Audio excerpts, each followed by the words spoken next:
इहादे बर्तमान matric result के नेकरी आसला गोटे बहुत बड़ अपडेट। समस्ते अपेक्षा कर रहीचन केबे बाहरिबा 10मा परीक्षा फल काना आसीच अपडेट। आजिर वीडियो पूरा इनफॉरमेशन जानमा। वीडियो के लास्ट तक देखुन। तार आगु आमर चैनल जदि नुआ अछन वीडियो को गोटे लाइक कर चैनल के सब्सक्राइब कर दउन।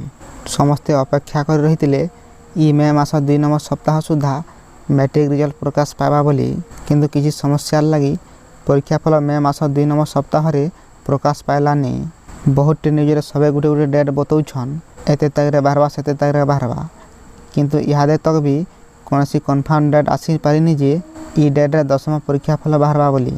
किंतु सबदिन किछि ना किछि अपडेट माने आसुचे रिजल्ट के नेकरी, किंतु इहादे जेन अपडेट आसीचे मैट्रिक रिजल्ट के नेकरी जेनटा कि चलित मास 4 नंबर सप्ताह सुधा मैट्रिक परीक्षा फल प्रकाश पाइबा।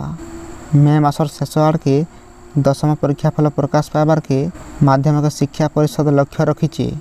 इहादे आपण माने कन्फर्म हो जाइथिबे जेनटा नुआ अपडेट हिसाब ई मासर शेष सप्ताह सुधा मैट्रिक रिजल्ट बाहरिबा। मे मासर 25 रु 30 तारिख भितरे रिजल्ट आसी जाबा बाकी लागुछे, किंतु कन्फर्म जणानी पड़बार। जदि आमर पाखे नुआ अपडेट आसबा ताले आमे निश्चय आपन को जणामु।